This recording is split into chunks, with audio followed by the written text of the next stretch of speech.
هو ايه يعني المميز في محمد كريم اللي يخليه يمثل في هوليوود؟ فلوس اهله مثلا؟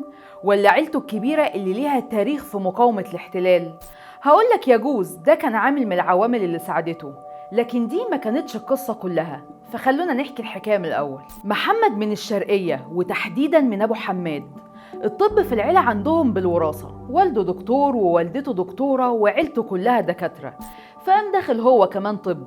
بس مش زي ما انت فاكر، لأ، هو لما درس طب كان عايز يدرسها فعلا، مش عشان حد فرضها عليه، لكن من جواه كان عارف ومتأكد انه في يوم من الايام هيبقى ممثل كبير. كل اللي فات ده عادي، لكن الغريب بجد ان والده كان بيشجعه جدا على موضوع التمثيل، مع انه ابنه الوحيد، يعني اكيد هيبقى عايزه يساعده في الشغل في يوم من الايام. لكن ده ما كانش تفكير والده، لدرجة انه كان بيتابع اخبار السينما ويشوفهم بيصوروا فين، ويروح يقول لمحمد علشان يقدم لهم نفسه هناك. والصراحة محمد ما كانش بيضيع وقت. بدأ مع دراسته للطب في عين شمس يستغل الأجازة اللي بين كل سنة والتانية، ويسافر أمريكا علشان يدرس تمثيل، وبعدها يرجع علشان يكمل السنة اللي بعدها. ومش بس كده، ده كمان بدأ يشارك في أعمال من وهو في رابعة جامعة. وبعد 9 سنين دراسة ما بين الكلية والامتياز والماجستير، كان قرار صعب بالنسبة لمحمد إنه بعد كل التعب ده يسيب الطب علشان يركز في التمثيل. لكنه كان عنده اعتقاد ان انت لازم تبقى عارف انت شاطر في ايه وترسم لنفسك طريق علشان توصل لهدفك.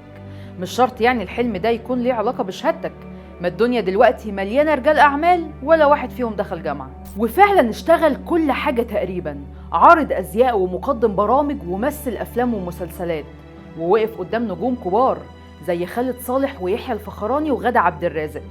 أي نعم كلها كانت أدوار ثانوية، لكن ده ما يمنعش إنه كسب منها خبرات كتير، لغاية ما في يوم من غير تفكير ولا ترتيب قرر يسيب كل حاجة وراه ويطلع على هوليوود. لا معاه واسطة ولا خطة، بس هو خلاص كان خد القرار.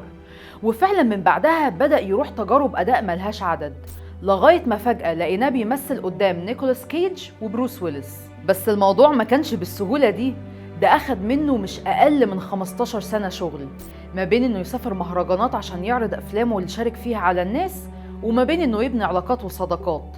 ده غير كمان إنه كان بيرجع مصر كل فترة يعمل له عمل أو اتنين عشان يبقى بيدق كل الأبواب. بس تعرف بقى إن أنت كمان ممكن تسافر برا مصر وتعمل فلوس كتير كده زي محمد كريم، والبداية تبقى من بيتك؟